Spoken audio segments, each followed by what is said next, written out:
Ibinenta siya ng sariling asawa bilang pambayad utang. Habang nagpapakasarap si Ramil sa perang ninakaw niya, nakaluhod si Elara sa malamig na sahig, pinupunasan ng putik sa sapatos ng bilyonaryong sumingil sa kanyang kalayaan. Tiningnan siya ng kanyang asawa nang may halong pandidiri at sinabing wala naman siyang silbi kundi ang maging kabayaran.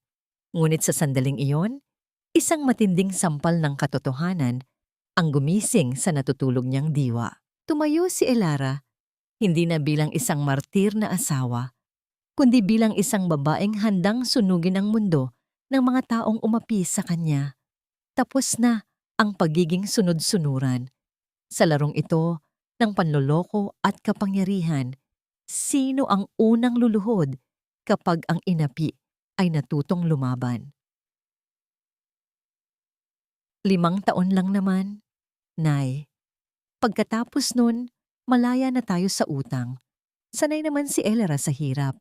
Kaya niya yan. Ang mga salitang yon ay tumagos sa manipis na dingding ng kwarto, tila mga patalim na walang awang humihiwa sa katahimikan ng hapon.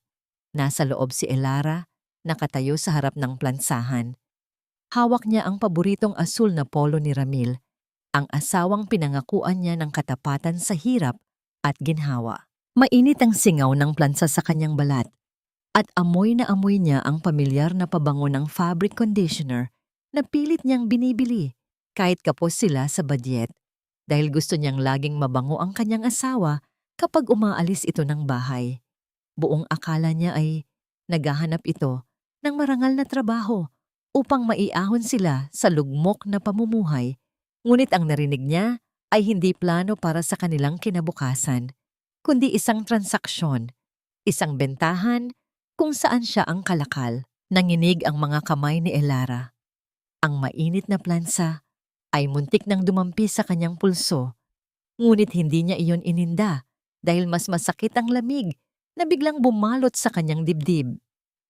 Dumulas ang asul na polo mula sa kanyang mga daliri at bumagsak ito sa sahig, isang tahimik na simbolo ng pagbitaw. Parang ganoon din kabilis na laglag ang kanyang puso.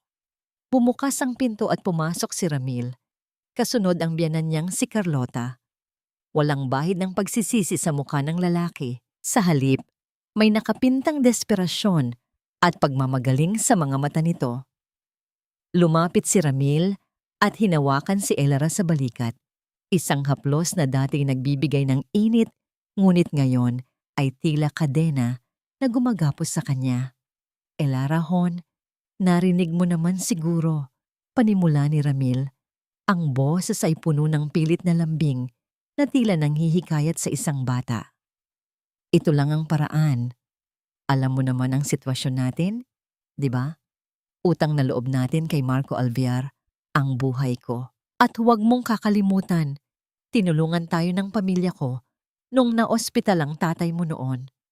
Panahon na para bumawi ka. Napaatras si Elara, ang kanyang likod ay tumama sa gilid ng aparador. Ang lalamunan niya ay nanuyo at ang mga salitang nais niyang isigaw ay nabuhol sa kanyang dibdib. Gusto niyang sumbatan ito. Gusto niyang sabihin na bayad na siya sa lahat ng sakripisyo, na inubos na niya ang sarili niya, kakatrabaho para sa bisyo nito. Pero ang lumabas lang ay isang mahinang hikbi. Sumabat si Carlota. Ang boses ay matinis at puno ng panghahamak habang pinapasadahan ng tingin ang kabuuan ni Elara. Huwag ka nang maarte, Elara. Sa totoo lang, wala ka namang ambag dito sa bahay kundi ang palamunin. Doon sa mansyon ni Mr. Alvear, magiging katulong ka lang naman. Sanay ka naman sa gawaing bahay, di ba? Galing ka sa pamilya ng mga mag-aasin. Sanay kayo sa banatan ng buto. Pasalamat ka nga at may silbi ka pa sa asawa mo. Tila gumuho ang mundo sa paligid ni Elara. Ang pagmamahal na inakala niyang pundasyon ng kanilang pagsasama ay isa lamang palang ilusyon. Sa mata ng mga taong ito, siya ay hindi tao. Siya ay isang kasangkapan, isang collateral na pwedeng ipamigay kapag gipit na. Wala siyang nagawa nang hilahin siya ni Ramil palabas ng bahay. Wala siyang dalang malaking maleta. Ang tanging bitbit niya ay isang maliit na bag ng mga damit at isang garapon ng asin na bigay ng kanyang ina mula sa Iloilo. Yakap-yakap niya ang garapon na yon sa kanyang dibdib na para bang ito na lamang ang natitirang piraso ng kanyang pagkatao na hindi pa naaangkin ng iba. Isinakay siya sa isang itim na van na naghihintay sa labas. Hindi man lang siya nilingon ni Ramil nang umandar ang sasakyan. Nakita pa niya sa side mirror ang ngiti ni Carlota. Tila nanalo sa loto dahil nawala na ang pabigat sa kanilang buhay. Ang biyahe patungong Maynila ay tila isang prosesyon patungo sa libingan. Bawat kilometrong layo mula sa kanilang maliit na paupahan ay distansya mula sa babaeng kilala niya noon. Ang Elara na mapagmahal, ang Elara na martir, ay unti-unting namamatay sa bawat pag-ikot ng gulong. Nang huminto ang sasakyan, bumungad sa kanya ang isang dambuhalang mansyon na gawa sa bato at salamin. Ito ang tahanan ni Marciano Marco Alvear. Walang init na sasalubong sa kanya rito. Ang hangin ay amoy yaman, ngunit ito ay yaman na walang puso.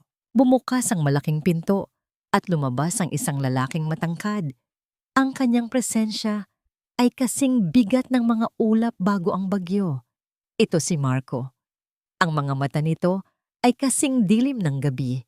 At nang dumapo ang tingin nito kay Elara, wala siyang nakitang awa. Ang nakita lang niya ay purong pandidiri.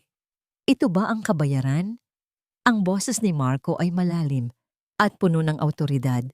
Parang isang hatol. Hindi siya lumapit. Nanatili siyang nakatayo sa tuktok ng hagdanan. Tinitingnan si Elara na parang isang basurang tinapon sa kanyang bakuran. Siguraduhin ninyong marunong niyang magtrabaho? Dahil kung kasing dumilang din siya ng asawa niyang magnanakaw, hindi siya magtatagal sa pamamahay na ito. Gusto sanang ipagtanggol ni Elara ang sarili. Gusto niyang sabihing biktima rin siya, na niloko rin siya. Pero paus na ang kanyang puso. Yumuko na lamang siya, mahigpit na hinawakan ang garapon ng asin hanggang sa mamuti ang kanyang mga knuckles. Ang alat ng luha sa kanyang mga mata ay humalo sa alaalang bitbit niya. Pumasok siya sa loob at kasabay ng kanyang paghakbang ay ang mabigat na tunog ng pagsara ng dambuhalang bakal na gate sa kanyang likuran.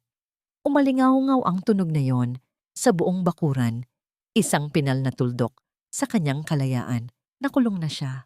At sa loob ng mansyon na ito, kasama ang isang galit na bilyonaryo, alam niyang nagsisimula pa lang ang kanyang tunay na kalbaryo. Ang mansyon ni Marco Alvear ay hindi isang tahanan. Ito ay isang malawak na museo ng katahimikan. Sa bawat paghakbang ni Elara, sa makintab na sahig na gawa sa marmol, pakiramdam niya ay isa siyang dayuhan na naligaw sa mundo ng mga Diyos na walang pakiramdam. Ang kanyang mga lumang damit ay pinalitan ng isang uniforme, isang puting blusa at itim na palda na tila nagtanggal sa kanya ng karapatang maging si Elara, ang anak ng mag-aasin, at ginawa siyang isang simpleng kasangkapan sa loob ng bahay. Sa unang gabi, ipinaalala sa kanya ng mayordoma ang kanyang lugar. Bawal magsalita kapag hindi tinatanong. Bawal tumingin ng diretso sa mata ng amo.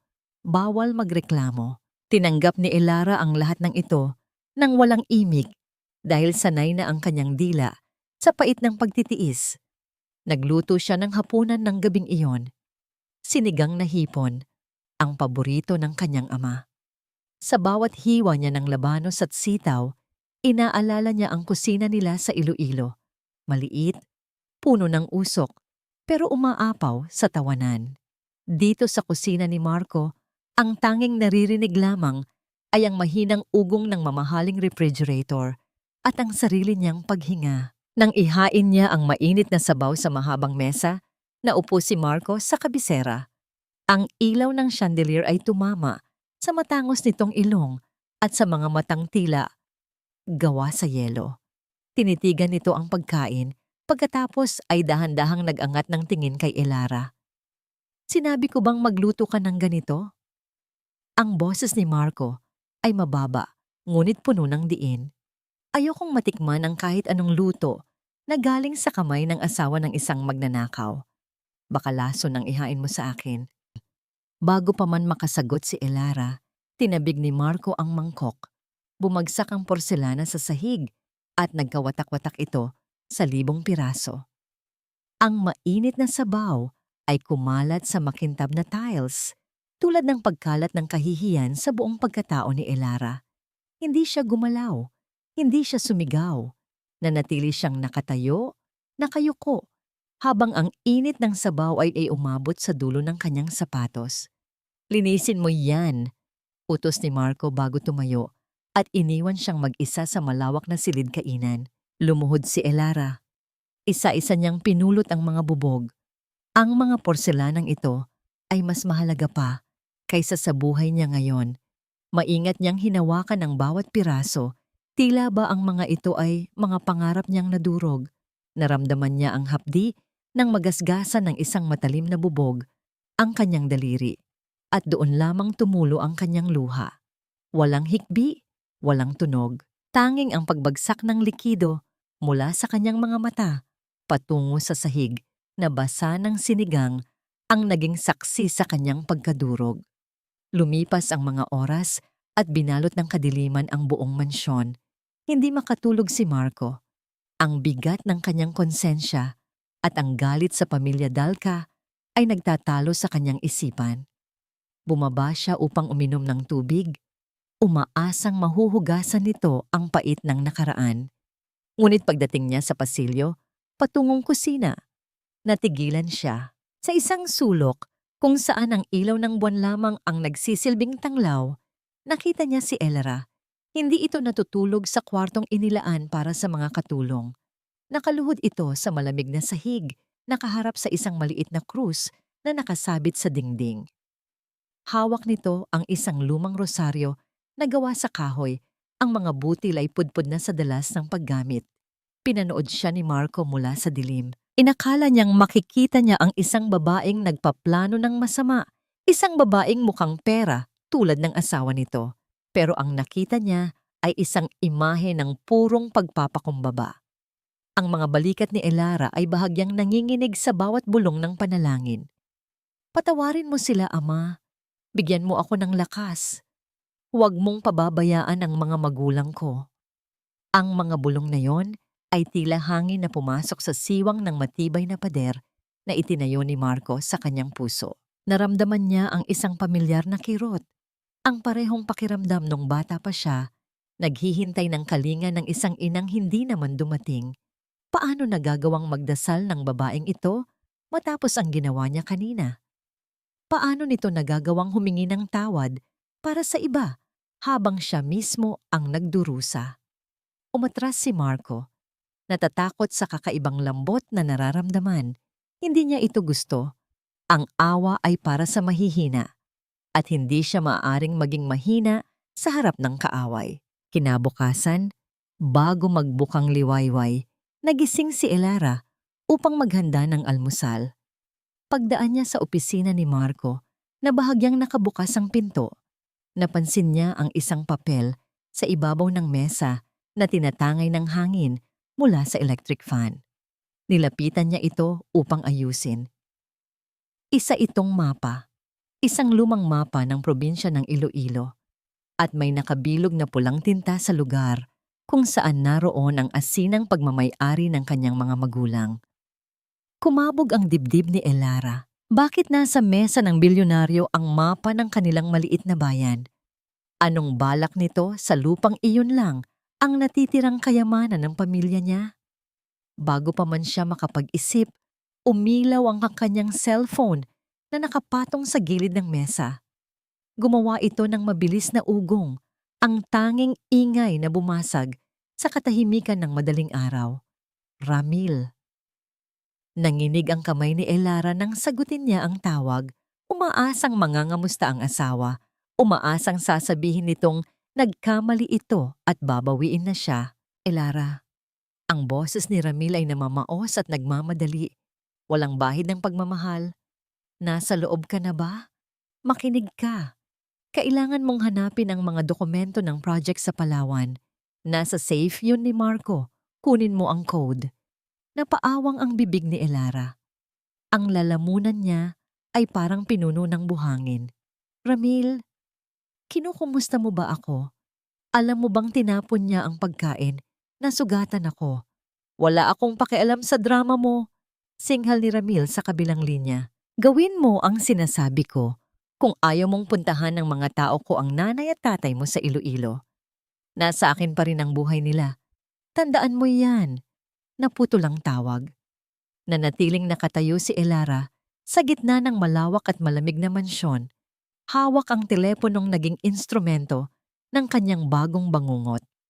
Sa labas, nagsimula ng pumatak ang ulan. Ang bawat patak sa bintana ay tila luha ng langit na nakikiramay sa kanyang pag-iisa. Wala siyang kakampi. Sa harap niya ay ang halimaw na si Marco at sa likod niya ay ang demonyong si Ramil. At sa gitna ng nag-uumpugang bato, unti-unti siyang nadudurog. Bumagsak ang tawag, ngunit ang boses ni Ramil ay nanatiling umaalingaw-ngaw sa isipan ni Elara. Tila isang lason na dahan-dahang kumakalat sa kanyang sistema. Nanginginig ang kanyang mga daliri habang mahigpit na hawak ang telepono, ang tanging bagay na nag-uugnay sa kanya sa mundong kanyang iniwan, at sa impyernong pilit siyang hinihila pabalik. Sa labas, ang langit ay nagdilim ng tuluyan na para bang nakikiramay sa bigat ng kanyang dibdib. Ang hangin ay humihip ng malakas, hinahampas ang mga sanga ng puno sa bintana ng mansyon na lumilikha ng mga aninong sumasayaw sa dingding na tila mga multo ng kanyang takot. Hindi niya magagawa ang inutos ni Ramil. Hindi siya magnanakaw. Kahit na tinapak-tapakan na ang kanyang dignidad, ang kanyang prinsipyo ay nanatiling buo. Ngunit ang banta sa kanyang mga magulang ay parang isang patalim na nakatutok sa kanyang lalamunan. Paano niya sila protektahan kung nakakulong siya sa gintong hawla na ito? Upang takasan ang nag-uumpugang pader ng kanyang isipan, tumakbo si Elara sa tanging lugar na nagbibigay sa kanya ng kapayapaan, ang kusina. Sa gitna ng malawak at modernong kagamitan, hinanap niya ang lasa ng Iloilo. Kumuha siya ng baboy, kadyos, at langka mula sa refrigerator. Nagsimula siyang maghiwa. Ang bawat hiwa ng kutsilyo sa karne ay tila pagbawas sa bigat ng kanyang nararamdaman. Habang kumukulo ang sabaw at humahalo ang asim ng batuan sa hangin, naramdaman ni Elara ang pagtahan ng kanyang puso. Ang amoy ng kadyos, baboy at langka ay nagdala sa kanya pabalik sa kanilang maliit na bahay sa probinsya, kung saan ang ulan ay hindi nakakatakot dahil ligtas siya sa piling ng kanyang ama at ina. Sa taas ng mansyon, hindi dalawin ng antok si Marco. Nakatayo siya sa veranda. Pinapanood ang walang humpay na pagbuhos ng ulan na tila gustong lunurin ang buong Maynila. Ang bawat kidlat na gumuguhit sa langit ay nagpapaalala sa kanya ng mga gabi ng kanyang pagkabata. Malamig, mag-isa, at puno ng takot. Ang kanyang yaman ay kayang bumili ng kahit ano, ngunit hindi nito kayang bilhin ang tulog na payapa. Isang pamilyar na amoy ang umakyat sa hagdanan. Isang amoy na matagal na niyang kinalimutan. Isang amoy na nagpaalala sa kanya ng mga panahong hindi pa siya ang bilyonaryong kinatatakutan ng lahat. Kusang gumalaw ang kanyang mga paa pababa. Sinusundan ng halimuyak na tila isang lubid na humihila sa kanya pabalik sa pagiging tao. Nadatnan niya si Elara sa kusina. Nakatalikod ito, abala sa paghalo ng sandok sa kumukulong kaldero. Ang singaw ng niluluto nito ay bumabalot sa silid na nagbibigay ng kakaibang init sa malamig na arkitektura ng mansyon. Natigilan si Elara nang maramdaman ang presensya sa kanyang likuran. Humarap siya at nakita si Marco, nakasuot lamang ng simpleng pambahay na t-shirt, magulo ang buhok at mukhang pagod. Nawala ang bangis sa mga mata nito na palitan ng isang uri ng pagkamangha at gutom. Hindi lamang sa pagkain, kundi sa isang bagay na mas malalim. Anong niluluto mo? Tanong ni Marco. Ang boses ay mahina at walang halong utos. KBL po, sir. Kadyos, baboy At langka. Pagkain po namin sa Iloilo kapag maulan. Sagot ni Elara, nakayuko. Inihahanda ang sarili sa panibagong insulto o pagtatapon ng pagkain. Ngunit walang basag na pinggan ang sumunod. Sa halip tahimik na umupo si Marco sa mesa. Kumuha si Elara ng mangkok, nilagyan ito ng mainit na sabaw at malalambot na karne at inilapag sa harap ng amo. Sinimulan ni Marco ang pagkain. Sa unang higop ng sabaw, pumikit siya. Ang asim ng batuan at ang lambot ng langka ay sumabog sa kanyang panlasa. Ito ang lasa ng kanyang probinsya, ang lasa ng mga alaalang pilit niyang ibinaon kasama ng kanyang kahirapan noon. Hindi niya namalayan na naubos niya ang laman ng mangkok at sa bawat subo, tila nababawasan ang yelo na bumabalot sa kanyang puso. Pinanood siya ni Elara at sa unang pagkakataon, hindi siya nakakita ng isang halimaw, kundi isang lalaking nangungulila. Biglang lumiwanag ang buong paligid. Kasunod ang isang dagundong ng kulog na yumanig sa buong mansyon. Napaupo sa sahig si Elara at tinakpan ng kanyang mga tainga. Ang katawan ay nanginginig sa takot. Ang tunog na yon ay nagpaalala sa kanya ng mga sigaw ng paniningil, ng kalabog ng pinto, noong kinukuha siya ng mga tauhan ni Ramil. Sa isang iglap, naramdaman niya ang isang mainit na palad sa kanyang balikat. Nag-angat siya ng tingin. Nasa harapan niya si Marco, nakaluhod din sa sahig. Ang mukha nito ay malapit sa kanya at sa mga mata nito ay wala ng galit. Mayroon lamang pag-aalala. Ang kamay nito sa kanyang balikat ay mabigat, ngunit matatag. Isang angkla sa gitna ng kanyang pagkataranta. "Huwag kang matakot," bulong ni Marco. Ang boses nito ay mababa at malalim, tila humahalo sa tunog ng ulan upang pakalmahin siya. "Ligtas ka rito. Walang makakasakit sa iyo sa loob ng bahay na ito. Kahit ang bagyo, hindi makakapasok." Nanatili sila sa ganoong posisyon ng ilang sandali. Ang bilyonaryo at ang asawa ng kanyang kaaway, parehong nakaluhod sa sahig ng kusina, pinalilibutan ng amoy ng ulam at init ng hindi inaasahang pagkakaunawaan. Ang distansya sa pagitan nila ay napuno ng isang kakaibang kuryente, hindi ng malisya, kundi ng pagkilala sa lungkot ng isa't isa. Dahan-dahang inalis ni Marco ang kanyang kamay nang ma-realize niya ang kanyang ginagawa. Tumayo siya agad, tila napaso, at ibinalik ang maskara ng pagiging malamig na amo. "Linisin mo na yan at matulog ka na," sabi niya bago tumalikod at mabilis na umakyat pabalik sa kanyang kwarto. Iniiwan si Elara na tulala at hawak pa rin ang balikat na hinaplos nito. Habang nagliligpit, napansin ni Elara ang basurahan sa gilid ng mesa. May isang sunog na sobre doon na hindi pa tuluyang naaabo. Kinuha niya ito at sinubukang basahin ang natitirang mga letra. Ang tanging nabasa niya ay ang pangalan ni Ramil Dalca at ang salitang Termination of Contracts. Sa itaas, sa loob ng kanyang madilim na opisina, kinuha ni Marco ang kanyang telepono at tinawagan ang kanyang private investigator. "Putulin ang lahat," utos ni Marco. Ang boses ay kasing lamig na muli ng bakal. Lahat ng koneksyon ni Ramil Dalca sa mga bangko, lahat ng investments niya. "Gusto kong mawalan siya ng lahat bukas paggising niya. Walang matitira, kahit 5 duling." Ibinaba niya ang telepono at tumingin sa labas ng bintana. Ang ulan ay patuloy sa pagbuhos, ngunit sa loob ng kanyang dibdib, may isang maliit na apoy na nagsisimulang mabuhay. Isang apoy na hindi niya alam kung makakabuti ba o makakasunog sa kanya ng tuluyan. Gusto ba niyang wasakin si Ramil dahil sa pera o dahil sa takot na nakita niya sa mga mata ng babaeng nagluto ng paborito niyang sabaw? Ang pansamantalang kapayapaan na dinala ng ulan at mainit na sabaw ay naglaho ng sumikat ang araw. Bumalik ang mansyon sa dati nitong anyo, isang malawak at tahimik na kuta na walang puwang para sa emosyon. Maagang nagising si Elara, ang bigat sa kanyang dibdib ay hindi nawala sa kanyang pagtulog. Sa halip, mas bumigat pa ito nang makita niya ang sunod-sunod na mensahe sa kanyang telepono. Hindi na ito si Ramil. Ang pangalang nasa screen ay si Carlota, ang kanyang biyenan. Nang sagutin ni Elara ang tawag, ang boses ni Carlota ay agad na bumasag sa katahimikan ng umaga. Matinis at puno ng paninisi, tila ba kasalanan ni Elara ang pag-ikot ng mundo. Walang hiya kang babae ka. Anong ginawa mo at biglang nag-freeze ang mga account ng asawa mo? Sigaw ni Carlota sa kabilang linya. Ang bawat salita ay may kasamang lason.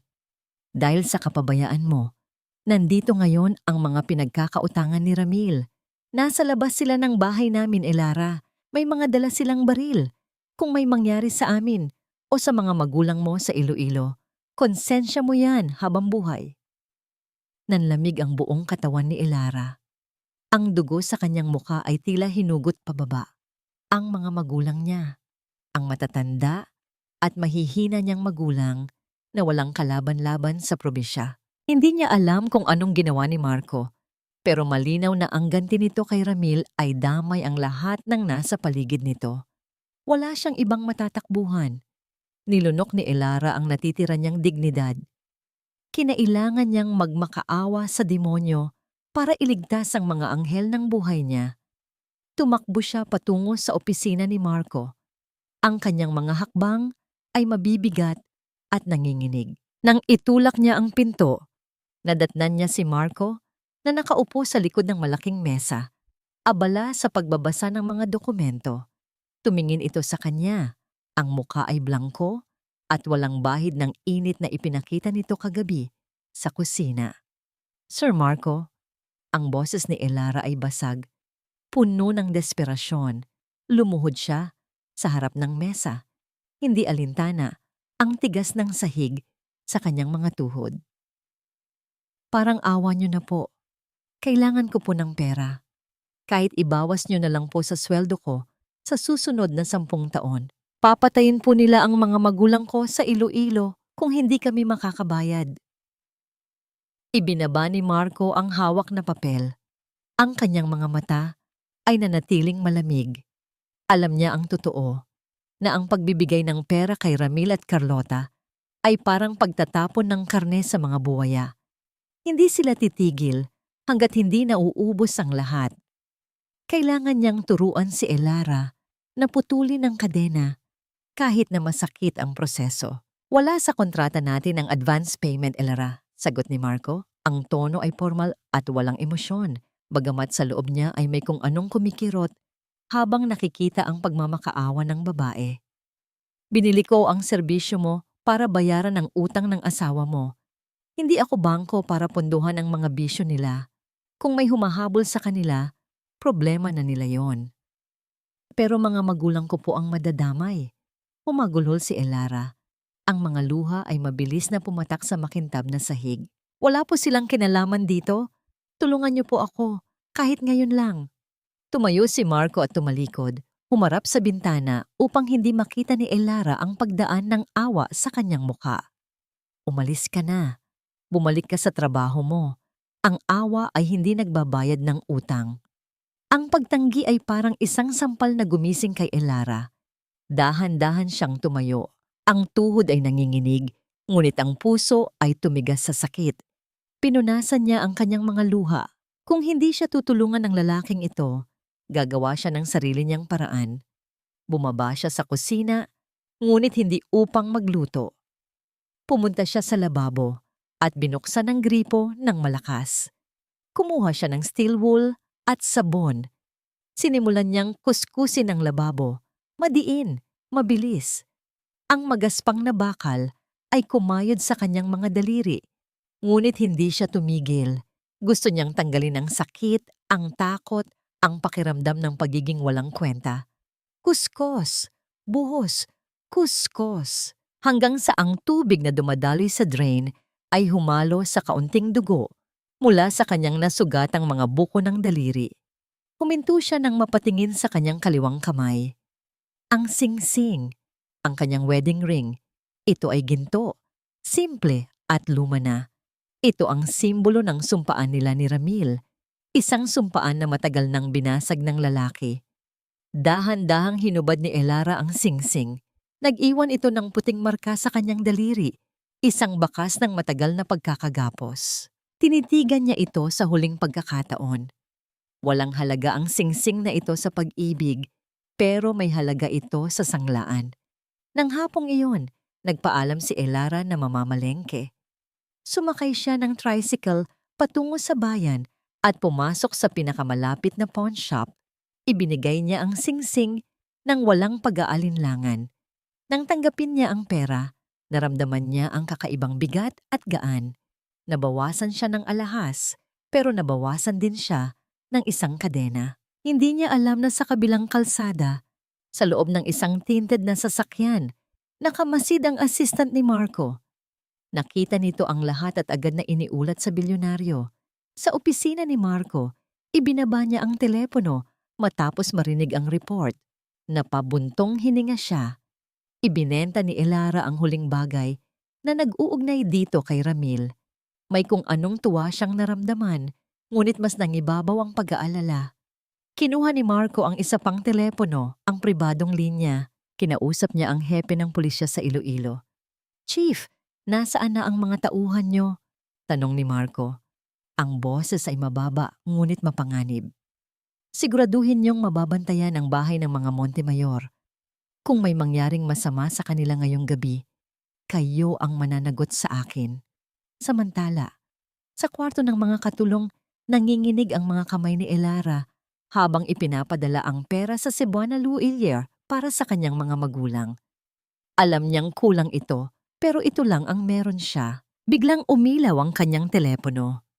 Isang voice message mula sa numero ng kanyang tatay. Pinindot niya ang play. Ang katahimikan ng kwarto ay napuno ng boses ng matanda, garalgal at puno ng takot, kasabay ang malakas na hangin sa background. "Anak, Elara, huwag kang uuwi. Pinasok nila ang bahay. May mga baril sila. Diyos ko, huwag po." At biglang naputol ang mensahe. Nabitawan ni Elara ang telepono. Bumagsak ito sa kama ng walang ingay. Ngunit sa loob ng kanyang utak, parang gumuho ang buong mundo. Ang tanging naririnig niya ay ang paulit-ulit na pag-play ng boses ng kanyang ama sa kanyang isipan at ang nakabibinging katahimikan na sumunod dito. Ang pera ay naipadala na. Ang singsing ay wala na. Pero tila huli na ang lahat. Napaupo siya sa sahig, yakap ang sarili, habang ang dilim ng gabi ay dahan-dahang lumalamon sa kanyang pag-asa. Ang umaga ay dumating ng walang init. Kulay abo ang langit na nakadungaw sa malalaking bintana ng mansyon.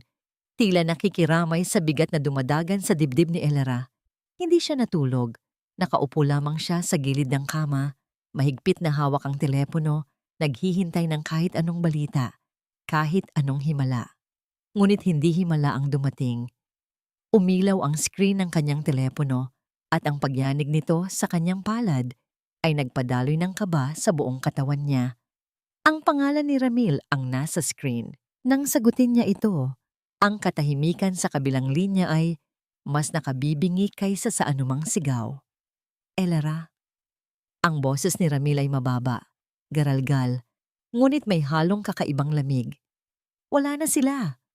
Tumigil ang pag-ikot ng mundo ni Elara. Ang hangin sa kanyang baga ay biglang naglaho. Gusto niyang magtanong. Gusto niyang sumigaw na sinungaling ito. Pero walang lumabas sa kanyang bibig, kundi isang pigil na hininga. Hinabol sila, Elara. Pagpapatuloy ni Ramil, ang bawat salita ay sadyang itinarak sa puso ng asawa upang ilipat ang sisi. Ang mga tauhan ni Marco, pinuntahan nila ang bahay para kunin ang titulo ng asin. Tumakas sina nanay at tatay, sakay ng lumang jeep papunta sa bundok. Pero dahil sa takot, nahulog sila sa bangin. Wala nang buhay nang marecover ng mga pulis. Bumagsak ang telepono mula sa kamay ni Elara. Tumama ito sa sahig, ngunit hindi niya narinig ang pagbagsak. Ang tanging naririnig niya ay ang ugong sa kanyang tainga. Isang matinis na tunog na nagsasabing, "Wala na, Wala na, wala na, wala na ang mga kamay na nagturo sa kanya kung paano gumawa ng asin. Wala na ang mga ngiti na sumasalubong sa kanya tuwing umuuwi siya galing eskwela. Wala na ang dahilan kung bakit siya nagpapakaalipin. Dahan-dahang tumayo si Elara, ngunit ang kanyang mga tuhod ay parang naging tubig. Napahawak siya sa mesa sa gilid ng kama kung saan nakapatong ang garapon ng asin, ang huling pasalubong ng kanyang ina. Kinuha niya ito, niyakap. Ang magaspang na bubog ng garapon ay dumikit sa kanyang balat. Sa sandaling iyon, bumukas ang pinto. Pumasok si Marco. Ang mukha ng bilyonaryo ay maputla. Ang kanyang mga mata ay puno ng isang emosyon na hindi pa nakikita ni Elara noon. Takot at pagsisisi. Kakababa lang nito ng telepono mula sa kanyang imbestigador na huli na nang dumating sa Iloilo. Alam ni Marco na nabigo siyang iligtas ang mga matatanda. Ngunit sa paningin ni Elara, ang lalaking nakatayo sa pinto ay hindi isang tagapagligtas na nabigo. Siya ang berdugo. Ikaw, ang boses ni Elara ay nagsimula sa isang bulong hanggang sa naging isang palahaw na punong-puno ng sakit. Ikaw ang may kasalanan nito. Mamamatay tao ka. Pinatay mo sila. Humakbang si Marco palapit.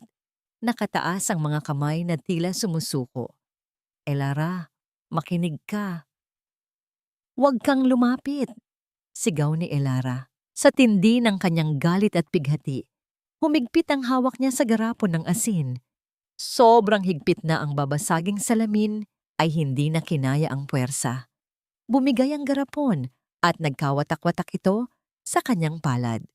Ang puting asin ay sumabog sa sahig, humalo sa mga piraso ng bubog at sa pulang dugo na nagsimulang tumulo mula sa hiwa sa kamay ni Elara. Ngunit hindi niya ininda ang hapdi. Ang sakit sa kanyang palad ay walang-wala kumpara sa pagkawasak ng kanyang kaluluwa. Tinitigan niya si Marco. Ang mga mata ay lumalangoy sa luha ng pagkamuhi. Binigay ko ang lahat. Ang dangal ko, ang kalayaan ko, pati ba naman ang buhay ng mga magulang ko kukunin mo pa? Humagulgol siya. Ang bawat hikbi ay parang pagpunit sa kanyang dibdib. Demonyo ka, Marco! Mamatay ka na sana! Nanatiling tahimik si Marco. Tinanggap niya ang bawat sumbat, bawat mura, bawat patak ng dugo at luha.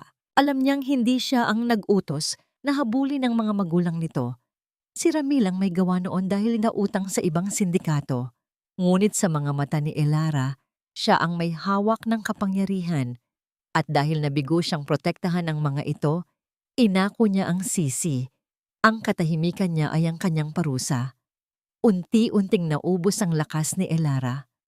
Ang adrenaline ng galit ay napalitan ng dilim ng pagdadalamhati. Naramdaman niyang umiikot ang paligid. Ang mukha ni Marco ay naging malabo. Ang sahig ay tila humihila sa kanya pababa. Nanghina ang kanyang mga tuhod at tuluyan siyang bumagsak. Hindi siya tumama sa sahig. Mabilis na sinalo ni Marco ang kanyang katawan bago pa man ito lumagapak sa nagkalat na bubog at asin. Ang braso ng bilyonaryo ay mahigpit na pumulupot sa kanya, isang matibay na sandalan sa gitna ng kanyang pagguho. Ang amoy ng mamahaling pabango ni Marco ay humalo sa amoy ng dugo at asin. Isang nakalilitong kombinasyon ng yaman at dusa. Binuhat siya ni Marco. Ang ulo ni Elara ay nakasandal sa dibdib ng lalaki. Wala na siyang malay, ngunit ang kanyang mga pilik mata ay basa pa rin ng luha. Dinala siya ni Marco palabas ng kwarto, palayo sa kalat, palayo sa ebidensya ng kanyang pagkawasak. Habang naglalakad siya sa pasilyo patungo sa master's bedroom, kung saan mas ligtas at mas tahimik, inilapit ni Marco ang kanyang bibig sa tainga ng walang malay na babae. Patawad, Elara, bulong ni Marco. Ang boses ay basag at puno ng pangakong hindi naririnig ng hangin. Patawad dahil hindi ako umabot, pero isinusumpa ko. Sa oras na magising ka, uubusin ko silang lahat para sa'yo. Inihiga niya ito sa malambot na kama. Sa labas, nagsimulang bumuhos ang malakas na ulan, hinuhugasan ng dugo sa lupa, ngunit hindi ang mantsa sa kanilang mga puso. Ilang araw na ang lumipas, ngunit para kay Elara, ang panahon ay huminto sa sandaling nabasag ang garapon ng asin. Nakahiga lamang siya sa malawak na kama sa guest room, nakatulala sa kisame na tila isang manikang tinanggalan ng baterya. Ang kanyang mga mata ay tuyo na, ubos na ang luha, ngunit ang kanyang kaluluwa ay lunod na lunod sa isang dagat ng pighati. Hindi siya kumakain, hindi siya nagsasalita. Ang tanging galaw lamang na nagpapatunay na buhay pa siya ay ang mababaw at mahinang pagtaas-baba ng kanyang dibdib. Sa labas ng kwarto, ang imperyo ni Marco Alviar ay nagkakagulo. Walang tigil ang pag-ilaw ng kanyang telepono mula sa mga investors at board members na naghahanap sa kanya. Ngunit lahat ng yon ay binaliwala ng bilyonaryo. Ang kanyang mundo ngayon ay lumiit sa 4 na sulok ng kwartong kinalalagyan ng babaeng winasak ng tadhana at ng kanyang sariling pagkukulang. Bumukas ang pinto ng dahan-dahan. Pumasok si Marco dala ang isang tray ng pagkain. Mainit na lugaw na may manok at luya, ang parehong luto na inihain ni Elara noong gabing bumagyo. Ngayon, siya naman ang naghahain. Inilapag ni Marco ang tray sa bedside table. Tiningnan niya si Elara, ang dating masiglang babae na kayang tiisin ang init ng plansa at bigat ng trabaho, ay mukha na ngayong babasaging kristal. Kailangan mong kumain, Elara. Ang boses ni Marco ay mababa, malumanay, malayo sa tonong nag-uutos na nakasanayan nito. Walang tugon. Hindi man lang kumurap si Elara. Para sa kanya, ang boses ni Marco ay ingay lamang sa background. Walang pinagkaiba sa ugong ng aircon o ihip ng hangin. Bumuntong hininga si Marco. Umupo siya sa gilid ng kama at kinuha ang mangkok. Hinipan niya ang sabaw upang palamigin ito bago sumandok ng kaunti. Inilapit niya ang kutsara sa bibig ni Elara. Parang awa mo na, bulong ni Marco, isang pakiusap na hindi niya akalaing sasabihin niya sa tanang buhay niya. Kahit ilang subo lang, kung gusto mo akong gantihan, kung gusto mo akong singilin sa mga kasalanan ko, kailangan mong mabuhay. Hindi ka makakalaban kung mamamatay ka sa gutom. Ang mga salitang yon ay tila tumagos sa makapal na pader ng kawalan ni Elara. Dahan-dahan, ibinaling niya ang kanyang tingin kay Marco. Ang mga mata niya ay walang buhay, ngunit may bahid ng pagkilala. Binuka niya ang kanyang bibig ng bahagya. Sinubuan siya ni Marco. Maingat. Tila ba ang pagpapakain kay Elara ay isang sagradong tungkulin? Nang malunok ni Elara ang mainit na sabaw, napansin ni Marco na tumatakip ang ilang hibla ng buhok nito sa mukha. Dumidikit sa namamaga nitong mga mata. Ibinaba ni Marco ang mangkok. Umabot ang kanyang kamay sa mukha ni Elara. Sa halip na umiwas, nanatiling walang kibo si Elara. Hinawi ni Marco ang buhok sa likod ng tainga ng dalaga. Ang kanyang mga daliri ay dumampi sa malamig na pisngi nito. Isang simpleng haplos, ngunit puno ng pag-iingat na hindi matutumbasan ng pera. Kumuha siya ng tali sa gilid at dahan-dahang itinali ang buhok ni Elara upang maging maaliwalas ang mukha nito. Matapos ang ilang subo, napansin ni Marco ang mga kamay ni Elara na nakapatong sa kumot. Ang mga hiwa mula sa nabasag na garapon ay sariwa pa, bagamat natuyo na ang dugo. Ang mga sugat na yon ay sumisigaw ng sakit na dulot ng kanyang kapabayaan. Kinuha ni Marco ang first aid kit na kanina pa nakahanda. Lilinisin ko lang ito, paalam niya, bagamat hindi sumagot si Elara. Kinuha niya ang kaliwang kamay ni Elara. Ang palad na magaspang dahil sa trabaho, ngunit malambot sa kanyang hawak. Binasa niya ng gamot ang bulak at dahan-dahang dinampi sa mga hiwa. Sa bawat dampi, bahagyang napapapikit si Elara sa hapdi. At sa bawat pagpikit nito, hinihipa ni Marco ang sugat upang maibsan ang sakit. Ang hininga ni Marco sa kanyang palad ay mainit. Isang matinding kontradiksyon sa lamig na nararamdaman ni Elara sa kanyang puso. Nalilito si Elara. Gusto niyang bawiin ang kanyang kamay. Gusto niyang saktan ang lalaking ito na naging dahilan kung bakit hindi niya nadamayan ang kanyang mga magulang sa huli nilang sandali. Pero ang pag-aaruga nito, ang paraan ng paghawak nito sa kanya na parang siya ang pinakamahalagang bagay sa mundo. Ito ay isang uri ng lason na matamis. Bakit siya inaalagaan ng taong dapat ay kinamumuhian niya? Nakuha ko na ang titulo, biglang sabi ni Marco habang binabalot ng benda ang kamay niya. Hindi ito nakatingin sa kanya, nakatuon ang atensyon sa pagtatali ng gauze. Ang bukid ng asin sa Iloilo, nakapangalan na sa'yo. Wala nang utang ang mga magulang mo. Wala nang makakaagaw nun. Isang luha ang tumakas sa mata ni Elara. Huli na. Ang bukid ay nandyan pa. Pero ang mga taong nagturo sa kanya kung paano mahalin ang lupa ay wala na. Aanhin ko pa yon. Ang unang mga salitang lumabas sa bibig ni Elara matapos ang ilang araw. Ang boses niya ay basag. Parang kalansing ng nabasag na salamin. Wala na sila. Tumigil si Marco. Hinawakan niya ng mahigpit ang kamay ni Elara na may benda. Tinitigan niya ito sa mata at sa pagkakataong yon, nakikita ni Elara ang isang bitak sa maskara ng bilyonaryo. Nakita niya ang pagsisisi. Alam ko, sagot ni Marco. Ang boses ay puno ng bigat. At wala akong magagawa para ibalik sila.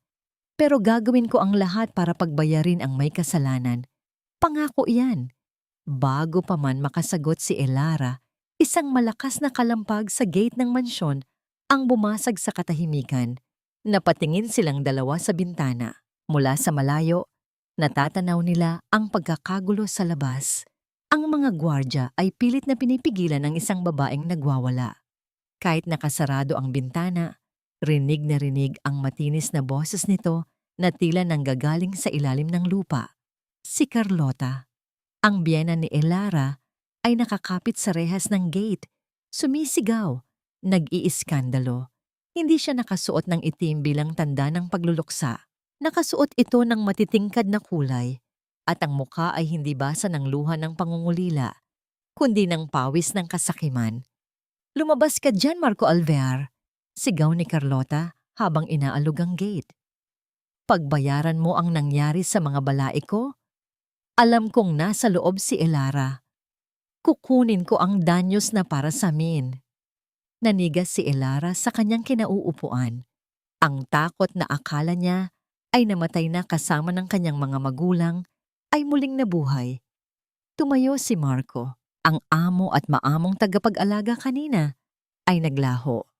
Sa harap ni Elara ay muling tumayo ang Demolition King ng business world.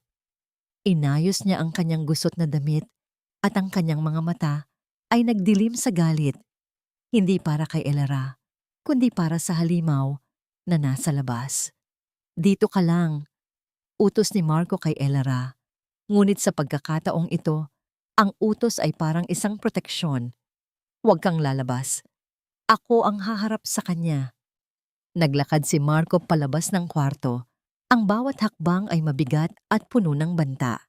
Naiwan si Elara na yakap ang sarili. Habang ang init ng benda sa kanyang kamay ay ang tanging bagay na pumipigil sa kanya na muling mawasak. Bumaba si Marco sa engrandeng hagdanan. Ang bawat hakbang ay mabigat at may awtoridad. Ang malambot na tagapag-alaga na nagpakain kay Elara kanina ay naglaho. Napalitan ng isang hari na handang ipagtanggol ang kanyang teritoryo. Ang mga ugat sa kanyang braso ay bahagyang lumitaw habang kinukuyom niya ang kanyang mga kamao. Sa bawat palapag na kanyang binababa, palakas ng palakas ang matinis na boses na nagmumula sa labas. Isang tunog na tila kayang basagin ang pinakamatibay na salamin. Sinundan siya ng tingin ni Elara mula sa itaas. Nanginginig ang kanyang mga binti, ngunit may kung anong puwersa ang humihila sa kanya na sundan ng lalaki. Kailangan niyang makita, kailangan niyang malaman Papasukin niyo siya. Utos ni Marco sa mga gwardya sa pamamagitan ng intercom. Ang boses ay kalmado, ngunit may nakatagong panganib. Bumukas ang dambuhalang pinto. Pumasok si Carlota na tila isang buhawi. Agad itong umarte.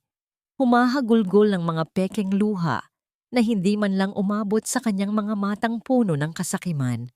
Ang kanyang suot ay mamahalin, ngunit masagwa ang kombinasyon. Isang desperadong pagpapanggap ng yaman na wala naman siya. Mr. Alvear, Marco. Simula ni Carlota, ang boses ay nanginginig sa drama. Wala na ang mga balae ko. Mga kawawa naman sila. Ang babait pa naman ng mga yon. At lahat ng ito ay dahil sa'yo. Pinahabol mo sila. Inagaw mo ang kaisa-isa nilang yaman. Paano na ang anak kong si Ramil? Paano na kami? Sirang-sira na ang buhay namin dahil sa kasamaan mo. Napahinto si Elara sa kalagitnaan ng hagdanan. Nakatago sa likod ng isang malaking poste. Nandidiri siya. Ang mga magulang niya ay ginagamit na pananggalang para sa pera. Ang alaala nila ay binabastos sa harap mismo ng taong sinisisi niya sa kanilang pagkamatay. Hindi ako pumarito para makipag-away, Mr. Alvear. Pagpapatuloy ni Carlota, pinupunasan ng mga pekeng luha. Pumarito ako para makipag-ayos. Alam kong mayaman ka. Alam kong kaya mong bayaran ang sakit na idinulot mo. Magkano ba ang buhay ng 2 tao para sa'yo? 10 milyon? 20? Sapat na siguro yon para makapagsimula kami ulit ng anak ko at para kalimutan na lang namin ang lahat, para hindi na umabot sa korte. Tinitigan lamang siya ni Marco, hindi kumikibo. Ang katahimikan niya ay nagbigay ng lakas ng loob kay Carlota na lumapit pa. Sa paglapit nito, natanaw nito si Elara na nakatayo sa hagdanan, maputla at nanginginig. Ayan ka pala, Elara. Sigaw ni Carlota, itinuturo ang manugang na tila isang kriminal. Halika rito. Kausapin mo itong amo mo. Sabihin mo sa kanya ang paghihirap natin. Sabihin mong karapatan natin to. Humakbang si Carlota patungo sa hagdanan. Ang mga kuko na may pulang polish ay handa ng dumaklot. Ngunit bago pa man niya maabot ang unang baitang, isang malaking katawan ang humarang sa kanyang harapan. Si Marco. Tumayo siya sa pagitan ni Elota at ni Elara. Ang kanyang malapad na likod ay naging isang pader na hindi kayang tibagin. Hindi niya kailangang hawakan si Elara. Ang presensya lamang niya ay sapat na upang maging panangga. Sa unang pagkakataon, naramdaman ni Elara ang isang bagay na matagal na niyang kinalimutan, ang pakiramdam na may nagpoprotekta sa kanya. Automatikong umabot ang kanyang nanginginig na kamay at mahigpit na kumapit sa laylayan ng polo ni Marco. Nagtatago sa likod ng lalaking dapat ay kaaway niya. Misisi, dal ka. Ang boses ni Marco ay nagsimulang magsalita. Hindi na ito kalmado, ito ay malamig. Kasing lamig ng yelo sa Antarctica. Alam mo ba kung magkano ang utang mo sa kasino sa Pasay? 3.2 million pesos. Alam mo ba kung anong kaso ang extortion? Minimum of 6 years in prison. At alam mo ba kung ano ang parusa sa paggamit ng pangalan ng patay para mangikil? Nanlaki ang mga mata ni Carlota. Nawala ang kanyang pag-iyak. Napalitan ito ng takot. Hindi ko alam ang sinasabi mo. Huwag kang magsinungaling sa pamamahay ko, maputol ni Marco. Ang bawat salita ay may diin. Wala kang pakialam sa mga Montemayor. Ang tanging pakialam mo lang ay kung paano mo pagkakakitaan ang kanilang pagkamatay. Ang anak mong si Ramil ay may utang sa akin dahil sa pagnanakaw. At ngayon, ikaw naman ay may utang sa batas dahil sa panloloko. Pumili ka, Carlota. Gusto mo bang lumabas sa pintong ito at pumunta sa bangko? O gusto mong lumabas na nakapusas? Napaatras si Carlota, nanginginig sa galit at kahihiyan. Tumingin siya kay Elara na nakatago pa rin sa likod ni Marco. Walang hiya ka, Elara. Isinumpa ni Carlota. Ang tunay na kulay nito ay lumabas na. Ahas ka! Inakit mo ang bilyonaryong yan. Ipinagpalit mo ang pamilya mo sa pera. Magsama kayo sa impyerno. Isinusumpa kita. Mabulok ka sanang mag-isa habang buhay. Ikinumpas ni Marco ang kanyang kamay. Agad na pumasok ang dalawang gwardya at hinawakan si Carlota sa magkabilang braso. Nagpumiglas ito. Nagsisigaw ng kung ano-anong panlalait. Ngunit wala siyang nagawa nang kinaladkad siya palabas ng mansyon. Ang kanyang mga sigaw ay unti-unting humina hanggang sa ang tanging marinig na lamang ay ang mabigat na pagsara ng pinto. Natahimik ang buong paligid. At sa katahimikang yon, bumigay ang natitirang lakas ni Elera. Nanghina ang kanyang mga tuhod. Ang kapit niya sa damit ni Marco ay lumuwag. Ang galit, takot, pighati. At ang biglaang pakiramdam ng kaligtasan ay naghalo-halo sa kanyang sistema hanggang sa hindi na niya ito kinaya. Naramdaman ni Marco ang pagbitaw ng kamay sa kanyang likuran. Mabilis siyang lumingon at nakita niya si Elara na babagsak na. Agad niya itong sinalo. Napasubsob ang mukha ni Elara sa dibdib ni Marco. At doon, sa wakas, lumabas ang lahat ng sakit na kinimkim niya. Humagulgol siya ng malakas. Hindi na isang piping pag-iyak, kundi isang malakas at walang pakundangang pagbuhos ng lahat ng bigat. Ang kanyang mga kamao ay tumama ng mahina sa dibdib ng lalaki, hindi dahil sa galit, kundi dahil sa sobrang sakit na hindi na niya alam kung saan ito ilalagay. At hinayaan lang siya ni Marco. Hindi siya nagsalita, hindi siya gumalaw. Hinayaan niya lang si Elara na umiyak. Mahigpit siyang nakayakap dito. Ang isang kamay ay nasa likod ng babae at ang isa ay dahan-dahang humahaplos sa buhok nito. Ang amoy ng ulan na dala ng bagyo kagabi ay tila bumalik, humahalo sa alat ng luha ni Elera. Nakalimutan ni Elera na ang lalaking yumayakap sa kanya ay ang kanyang amo, ang kanyang kaaway. Sa sandaling iyon, si Marco ay isang kanlungan, isang pader. At sa gitna ng pagguho ng kanyang mundo, sa kauna-unahang pagkakataon mula nang mamatay ang kanyang mga magulang, naramdaman niyang hindi na siya nag-iisa. Ang mga susunod na linggo ay lumipas na parang isang mapait na panaginip. Nawala ang hapdi sa kamay ni Elara, ngunit ang sugat sa kanyang puso ay nanatiling sariwa. Hindi niya makalimutan ang malamig na pagtanggi ni Marco noong kailangan niya ng tulong para sa kanyang mga magulang. Ngunit hindi rin niya makalimutan ang mga haplos nito sa kanyang sugat. Ang init ng yakap nito noong yakapin siya nito sa gitna ng kanyang pagluluksa. Nalilito siya. Parang dalawang magkaibang mundo ang nagbabanggaan sa loob niya. Ang mundo ng galit at ang mundo ng pag-asa. Isang umaga, habang naghahanda siya ng almusal, nakaramdam siya ng kakaibang pagkahilo. Napahawak siya sa counter, ang kanyang mundo ay biglang umikot. Hindi niya ito binigyan ng pansin noong una. Inisip na dala lang ito ng pighati at kulang sa tulog. Ngunit nang paulit-ulit itong mangyari, at nang mapansin niyang tila nagbabago ang kanyang panlasa, mas nagiging sensitibo sa mga amoy na dati hindi niya napapansin. Isang katotohanang nakakakilabot ang biglang sumilay sa kanyang isipan. Natigilan siya. Napahawak sa kanyang patag na tiyan. Ang posibilidad na yon ay nagpadala ng panginginig sa kanyang buong katawan. Isang buhay. Isang bagong buhay sa kanyang sinapupunan. Buhay na hindi sana nabuo kung hindi dahil sa isang gabing puno ng sama ng loob. At pagkalasing sa kalungkutan, isang gabing siya at si Marco ay nagpatiyanod sa paghahanap ng kaunting init sa gitna ng kanilang kapaitan. Napasugod siya sa maliit na banyo sa kusina. Lumuhod siya sa harap ng salamin. Habang tinititigan niya ang sariling refleksyon, ang kanyang puso ay bumilis, takot, pagsisisi, at isang kurot ng kakaibang saya na agad din niyang pinigilan. Ano ang gagawin niya? Paano niya sasabihin kay Marco? Ang lalaking tinitingnan siya bilang collateral, bilang empleyado. Paano niya sasabihin sa lalaking ito na ang bunga ng kanilang kahinaan ay magiging bahagi na ng kanilang buhay. Nang makaramdam siya ng kaunting tapang, nagpa siya siyang lumabas ng kwarto.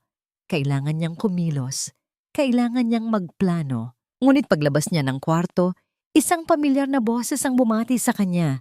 Isang boses na nagpabalik ng lahat ng kanyang kinatatakutan. Elara, mahal ko! Napatigil si Elara sa hagdanan. Nanginginig ang kanyang buong katawan. Bumaba ang kanyang tingin at nakita niya sa ibaba. Nakatayo sa gitna ng sala, suot ang mamahaling suit, nakangisi ng parang demonyo. Si Ramil. Kasama nito ang dalawang lalaking hindi niya kilala. Matitipuno at may madilim na mga ekspresyon sa mukha. Hindi ito ang dating Ramil na nakita niya. Ito ay Ramil na puno ng kumpiyansa, na parang ngayon ay siya na ang may hawak ng kapalaran ng lahat. Ramil, anong ginagawa mo rito? Ang boses ni Elara ay nanginginig. Ang kanyang mga kamay ay humigpit sa hawakan ng hagdanan. Lumapit si Ramil, tila nagmamadali at sabik na sabik. Dito na ako titira, mahal ko. Tapos na ang pagtatago. Nakahanap na ako ng bagong mamumuhunan. Sabi nito, ang mga mata ay kumikislap. Tumingin ito kay Marco, na kasalukuyang bumababa rin sa hagdan. Ang muka ay puno ng pagtataka at pagbabanta. Mukhang may bago ka ng kasintahan, Elara. Pang-aasar ni Ramil, ang nangisi nito ay lalong lumapad. Hindi pa nga tayo annulled, pero okay lang. Mas maganda yan. Mas marami tayong pagpipilian. Tumingin ito kay Marco. So ikaw pala ang tagasilo ni Mrs. Maganda ang pagkakakulong mo sa kanya, ah. Pero alam mo ba, Mr. Alviar, sa batas, pagmamay-ari ko pa rin siya, kasama na rin ang anumang bunga ng aming pagsasama. Ang mga huling salita ni Ramil ay tila isang malakas na sampal sa mukha ni Elara. Ang sikmura niya ay nagwala. Tumingin siya kay Marco, na ngayon ay nakatayo sa ibaba ng hagdan. Ang mga kamao ay nakakuyom at ang mukha ay puno ng galit na hindi niya nakita noong nakaraang linggo. Naramdaman ni Elara ang pagdudugo ng kanyang ilong. Tila ba ang emosyon ay bumubuhos na rin sa pisikal na paraan. Wala kang pakialam dito, Ramil. Mahinahong sabi ni Marco. Ngunit ang lamig sa kanyang boses ay kayang magpatunaw ng bakal. Umalis ka na habang maaga pa. Tumawa si Ramil. Isang tawa na walang saya, puno ng panghahamak. Aalis? Bakit naman? Nandito na ako. At sa pagkakaalam ko, ang anumang makukuha ni Elara mula sa'yo, pera, pabor, o kahit anak, ay sa akin mapupunta. Dahil ako ang legal na asawa niya. Ang plano ko ngayon, Mr. Alviar, ay kunin ang lahat ng sayo. At ang pinakamadaling paraan para pabagsakin ka, kunin ko ang pinakamahalagang bagay sa buhay mo. At yun ay ang babaeng yan, kasama ang magiging anak natin. Napatingin si Elara sa kanyang tiyan. Hindi niya hahayaan. Hindi niya hahayaan na gamitin ang kanyang anak bilang kasangkapan sa laro ng pera at kapangyarihan ng dalawang lalaking ito. Sa sandaling iyon, ang takot na naramdaman niya ay napalitan ng isang matinding determinasyon. Hinawakan ni Ramil ang braso ni Elara. Pilit na hinihila ito pababa ng hagdan.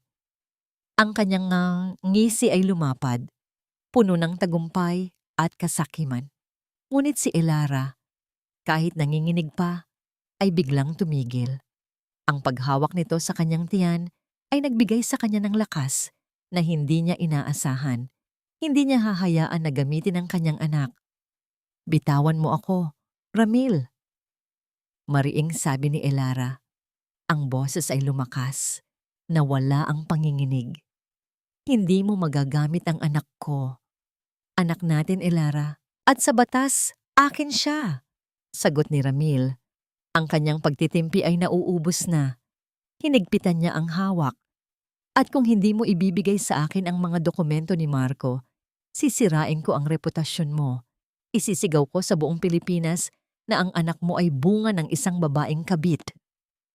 Sa gitna ng kanilang pagtatalo, Isang boses ang dumating mula sa likuran ni Marco. Tama na yan, Ramil.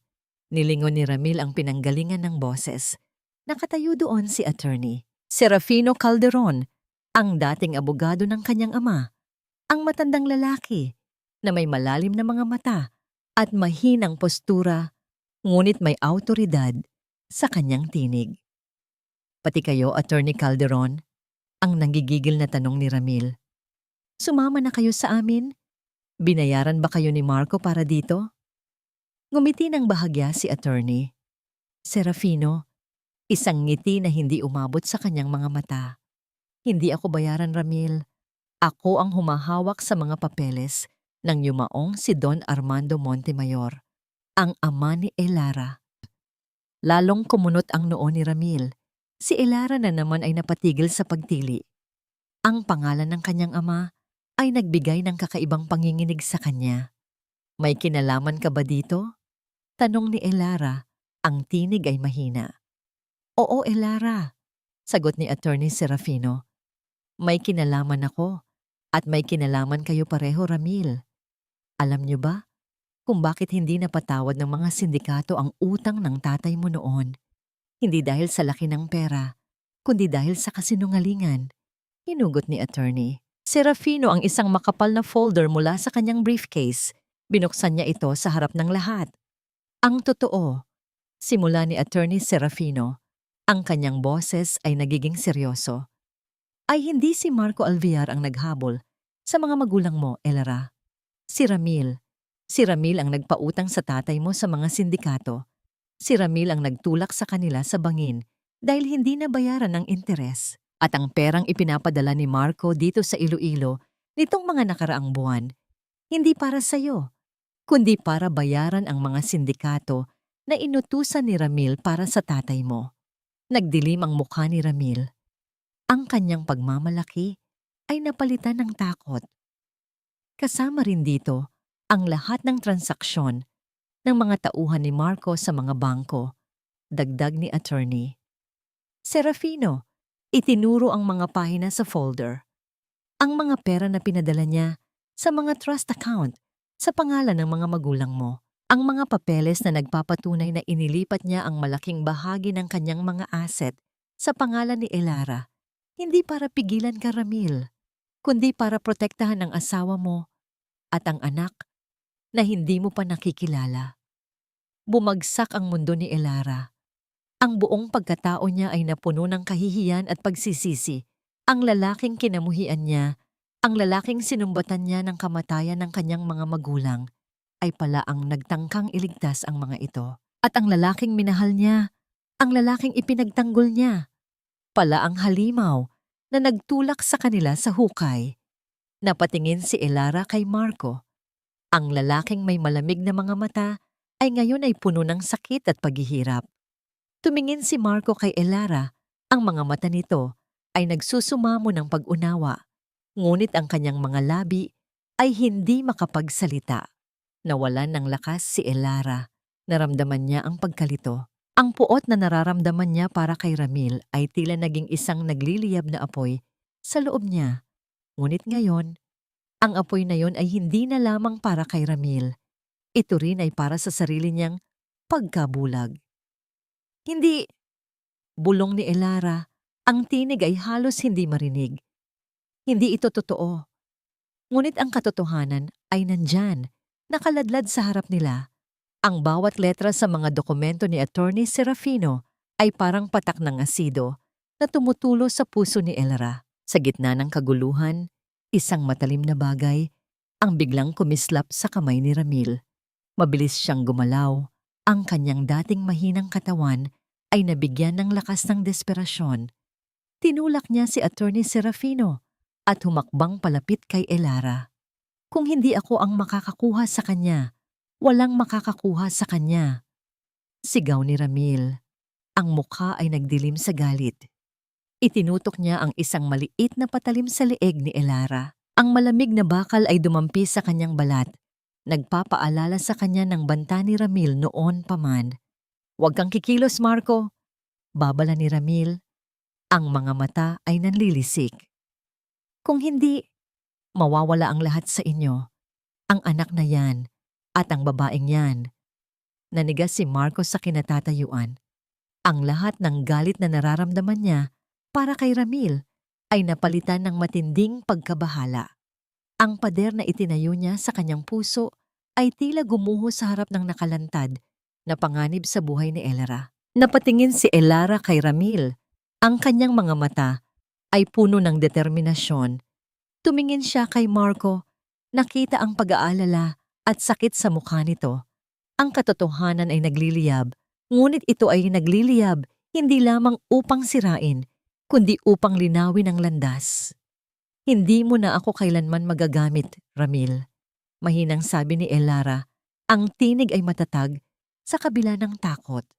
Tumingin siya kay Marco. At hindi na rin ako magiging biktima. Nangginig ang kamay ni Ramil na nakadikit sa leeg ni Elara. Ang malamig na bakal ng patalim ay bahagyang dumulas, ngunit hindi ito nagdulot ng anumang pinsala.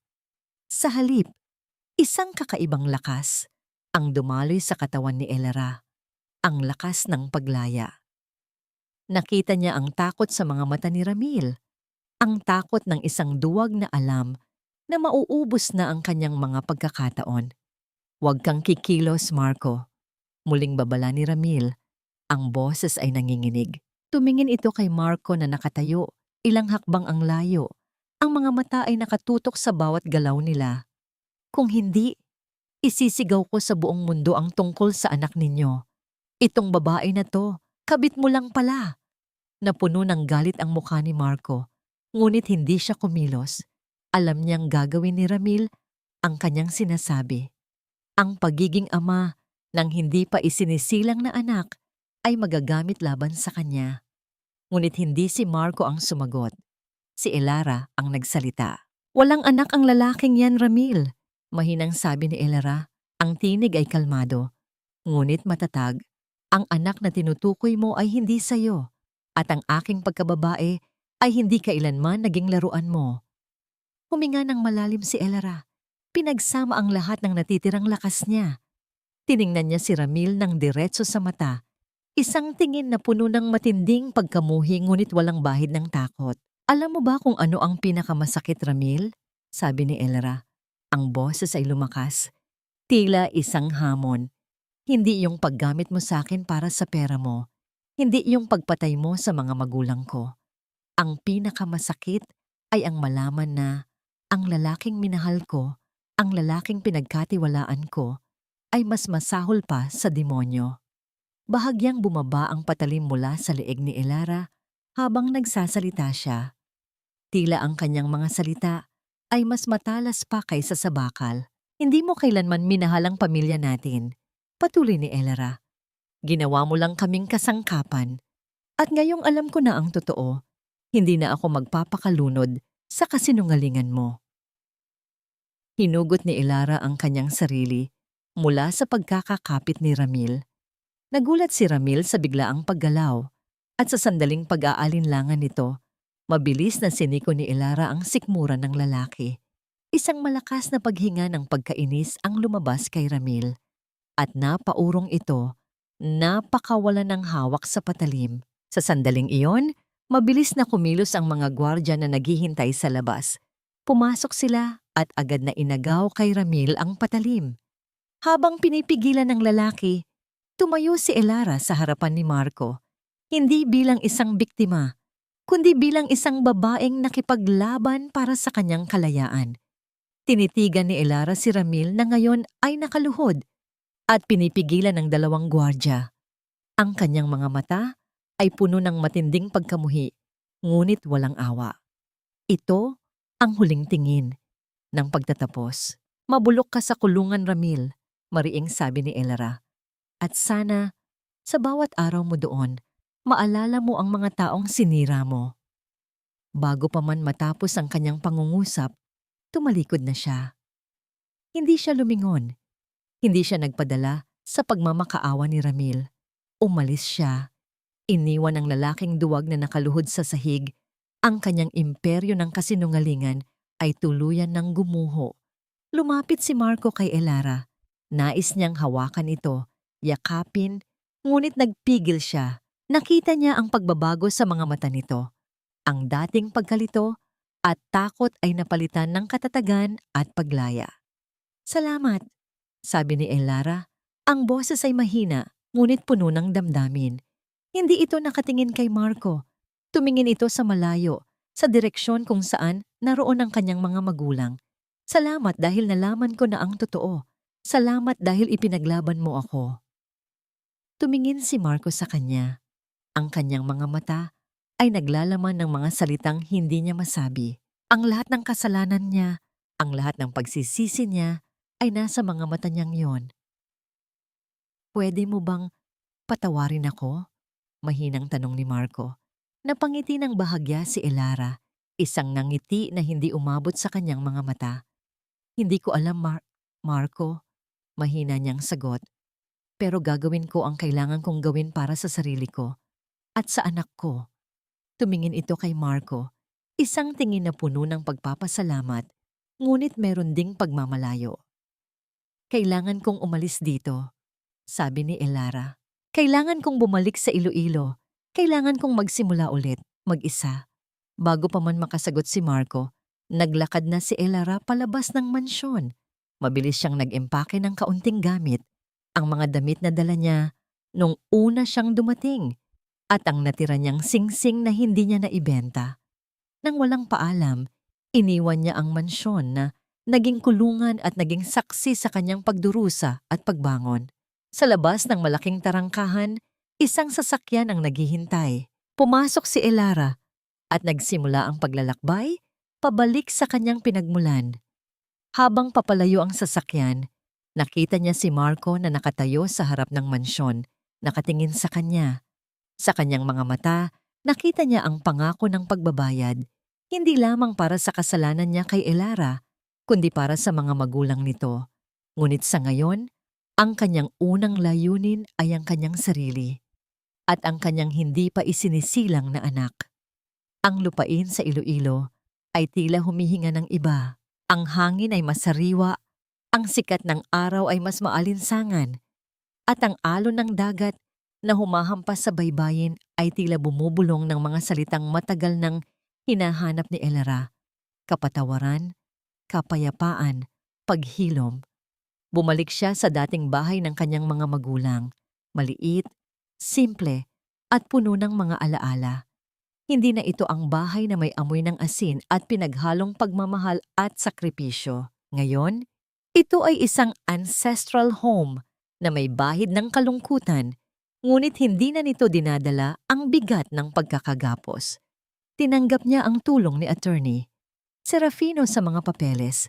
Ang bukid ng asin, na noon ay tila isang pasanin, ay naging isang simbolo ng kanyang pagbabalik at ng kanyang kayamanan.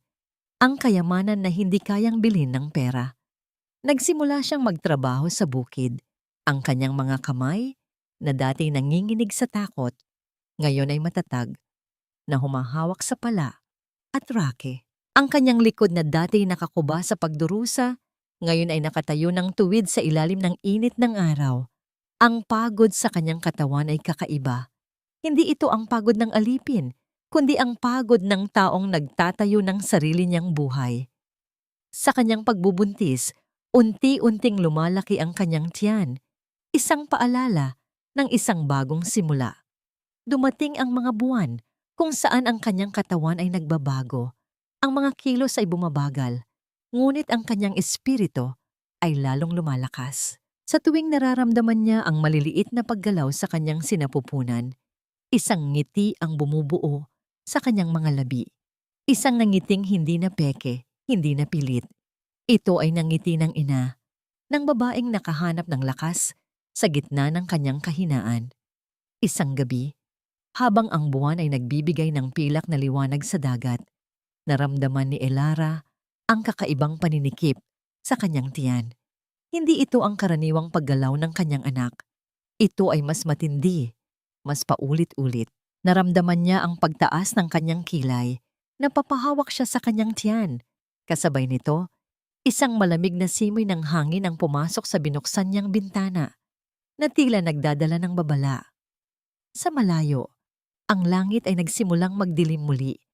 Ang mga ulap ay nagtitipon na parang mga anino. Nagsimula ang matinding pananakit. Bawat pagdaan nito ay mas matindi kaysa sa nauna. Napahawak siya sa gilid ng kanyang higaan.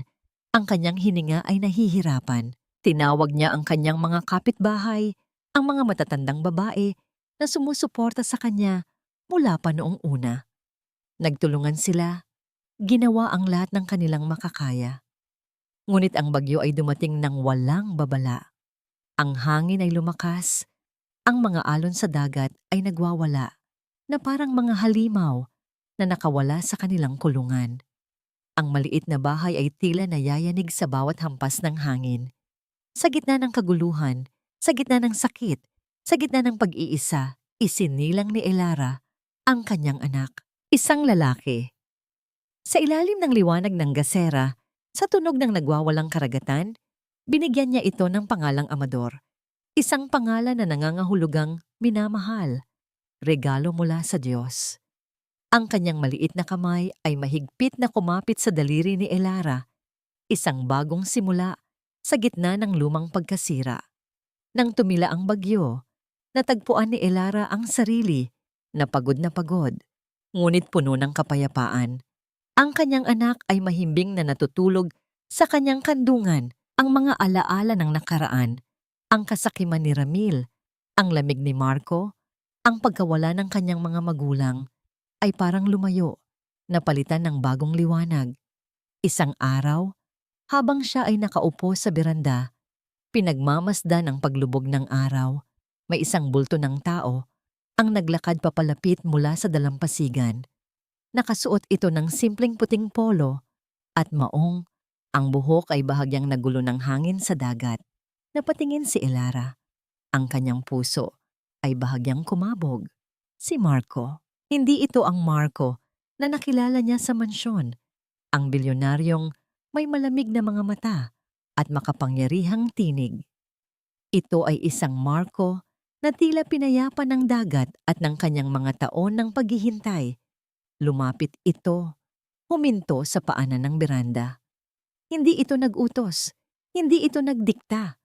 Nandoon lamang ito, nakatayo, tila naghihintay ng pahintulot. Nagpatuloy si Elara sa pagpapasuso kay Amador. Tinitigan niya ang kanyang anak, ang napakaliit na mga daliri nito na nakakapit sa kanyang daliri. Pagkatapos, tumingala siya kay Marco. "Nandito ka na pala," sabi ni Elara. Ang tinig ay mahina, ngunit matatag. "Matagal na akong naghihintay." Isang kislap ng pag-asa ang sumilay sa mga mata ni Marco. Lumuhod ito sa lupa, hindi sa harap ni Elara, kundi sa harap ng sanggol sa kanyang kandungan. Dahan-dahan, iniabot nito ang kanyang kamay at hinawakan ang maliit na daliri ni Amador. "Amador," bulong ni Marco. Ang tinig ay puno ng emosyon na matagal na nitong tinago. "Ako ang iyong ama. Hindi man ako ang nagdala sa iyo sa mundong ito. Narito ako ngayon para samahan kayo, kung papayag ka." Tumingin si Elara kay Marco, pagkatapos ay sa kanyang anak. Nakita niya ang pagbabago sa lalaki, ang pagtalikod sa imperyo ng yaman para sa isang simpleng buhay. Nakita niya ang pangakong hindi sasaktan ang kanyang anak. Nakita niya ang pagmamahal na matagal na niyang hinahanap. Isang maliit na ngiti ang sumilay sa labi ni Elara, isang ngiting hindi napilit, isang ngiti na nanggagaling sa kaibuturan ng kanyang puso. Inilahad niya ang isang kamay kay Marco. "Halika," sabi ni Elara. "Maupo ka. Kailangan nating magsimula ng bago." Lumipas ang isang taon na tila isang iglap lamang. Ang dating maliit at mapagkumbaba na bahay sa tabi ng dagat ng Iloilo ay nagsimula nang magkaroon ng bagong buhay. Ang bukid ng asin, na noon ay tila nalimutan at nabalot ng alikabok ng nakaraan, ay muling nagningning sa ilalim ng araw. Ang mga kristal ng asin ay kumikinang na parang mga hiyas. Bawat isa ay sumasalamin sa pagod at dedikasyon ni Elara. Ang kanyang buhay ay naging simple ngunit makabuluhan. Ang mga umaga ay sinasalubong niya sa pagbubukang liwayway. Ang simoy ng dagat ay humahalik sa kanyang mukha habang binabantayan niya ang pag-alsa ng asin. Ang tanghali ay puno ng init ng araw at ang pagod na nagbibigay ng kasiyahan sa pagtatrabaho. Ang mga gabi naman ay para sa kanyang anak, si Amador, na lumalaki na tila isang maliit na Diyos ng dagat, malusog, masayahin at puno ng kuryosidad. Isang hapon, habang nakaupo si Elara sa beranda, pinagmamasdan ang ginintuang paglubog ng araw sa abot-tanaw. Narinig niya ang mga yabag na papalapit mula sa dalampasigan. Hindi ito ang tunog ng mga bata na naglalaro o ang kaluskos ng mga dahon na dala ng hangin. Ito ay mas mabigat, mas organisado. Nilingon niya ang direksyon ng tunog at doon, naglalakad papalapit hindi ang bilyonaryong si Marco Alver na nakilala niya dati, kundi isang taong tila hinugis ng kapayapaan ng dagat. Nakasuot ito ng puting polo na bahagyang nakatupi ang manggas at maong na mukhang lumana. Ang kanyang buhok ay bahagyang nagulo ng hangin at sa kanyang mga mata ay may liwanag na hindi nagmumula sa kayamanan, kundi sa pagtanggap. Si Marco, naramdaman ni Elara ang bahagyang pagbilis ng kanyang puso, ngunit hindi na ito ang dating kaba na puno ng takot. Ito ay kakaiba, isang mahinang panginginig na may kasamang init. Ang maliit na si Amador, na nakahiga sa kanyang kandungan, ay biglang gumalaw. Ang kanyang mga maliliit na kamay ay gumapang patungo sa damit ni Elara. Nagpatuloy si Marco sa paglalakad hanggang sa huminto ito sa paanan ng maliit na beranda. Hindi ito umakyat, hindi ito nag-utos. Nandoon lamang ito, nakatayo sa harap niya, isang anino sa ginintuang liwanag ng paglubog ng araw. "Nandito ka na pala," sabi ni Elara. Ang boses ay mahinahon, tila pagtanggap sa isang matagal nang inaasam na bisita. Hindi niya itinago ang kanyang anak, ang maliit na si Amador, na ngayon ay nakatingin din kay Marco. Ang kanyang mga mata ay puno ng pagtataka. Ngumiti si Marco, isang ngiti na tila unang beses niyang pinakawalan sa mahabang panahon. Lumuhod ito sa buhangin, hindi sa harap ni Elara, kundi sa harap ng kanyang anak. Ang laki nitong kamay, na dating nagmanipula ng bilyon-bilyong halaga, ay dahan-dahang iniabot patungo sa maliit na daliri ni Amador. "Amador," bulong ni Marco, ang tinig ay puno ng damdamin. "Ako ang iyong ama. Hindi ako ang nagpalaki sa iyo. Hindi ako ang nag-alaga sa iyo araw-araw. Ngunit nandito ako ngayon para samahan kayo kung papayag ka." Hinawakan ng maliliit na daliri ni Amador ang isang daliri ni Marco. Tila ba ang pagkakabit na yon ay isang kasunduan na higit pa sa anumang kontrata. Naramdaman ni Elara ang paglambot ng kanyang puso. Ang galit na minsan niyang naramdaman para sa lalaking ito ay natunaw na, tulad ng asin na natutunaw sa tubig dagat. Nakita niya ang pagsisisi sa mga mata ni Marco, ngunit higit pa doon, nakita niya ang pagbabago, ang pagtalikod nito sa yaman ng kanyang nakaraan para sa isang mas simpleng hinaharap. "Halika," sabi ni Elara. Ang kanyang tinig ay naglalaman ng pang-aanyaya. "Maupo ka, kailangan nating magsimula ng bago." Umupo si Marco sa tabi ni Elara sa beranda. Ang maliit na si Amador ay nasa gitna nila. Ang kanyang maliit na kamay ay hawak ang daliri ni Marco, habang ang isa naman ay nakakapit sa damit ni Elara. Ang araw ay tuluyan ng lumubog, ngunit ang langit ay nanatiling maliwanag sa kulay kahel at rosas. Naglatag si Elara ng isang lumang kumot sa sahig. Kumuha siya ng isang mangkok ng kadyos, baboy at langka. Ang paborito nilang sabaw noong unang panahon. Hindi ito ang unang beses na nagluto siya nito para kay Marco. Ngunit sa pagkakataong ito, iba ang pakiramdam. Wala nang pagkakagatan, wala nang pag-aalinlangan. Habang kumakain sila, ang kanilang mga kamay ay nagkiskisan paminsan-minsan. Isang simpleng kilos, ngunit naglalaman ito ng mga taon ng paghihiwalay, ng mga taon ng pag-unawa at ng pag-asang magkasama muli. Hindi nila kailangang magsalita ng malalalim na salita. Ang kanilang mga tingin, ang kanilang mga ngiti, at ang paghawak sa mga daliri ni Amador ay sapat na. Hindi ko mapapantayan ang lahat ng sakit na naidulot ko, sabi ni Marco. Ang boses ay halos bumubulong habang nakatingin sa dagat. Pero sana mabigyan mo ako ng pagkakataon na ipakita sa'yo kung sino na ako ngayon. Tumingin si Elara sa kanya, ang mga mata ay puno ng kapayapaan. Ang pagpapatawad, Marco, ay hindi para sa kanila. Para sa sarili natin yun, upang makalayang mamuhay. Hinawakan ni Elara ang kamay ni Marco na nakapatong sa kumot. Ang kanyang palad ay mainit at matatag. Ang hiningi ko sa iyo noon ay isang chance para makapagsimula ulit, sabi ni Elara. Ngayon, gusto ko lang ng kapayapaan at ang makita si Amador na lumaking malaya at masaya. Ngumiti si Marco. Makukuha mo yan. Pangako nito. Kasama ako. Ang huling sinag ng araw ay lumubog sa dagat. Nag-iiwan ng isang malawak na kalangitan na puno ng mga bituin. Ang maliit na bahay ay nababalot ng katahimikan. Isang katahimikan na hindi na nakakatakot, kundi nakakapagbigay buhay. Sa kanilang tatlo, sa gitna ng dalampasigan ng Iloilo, isang bagong umaga ang nagsimula. Isang umaga na puno ng asin, dagat at walang hanggang pag-asa.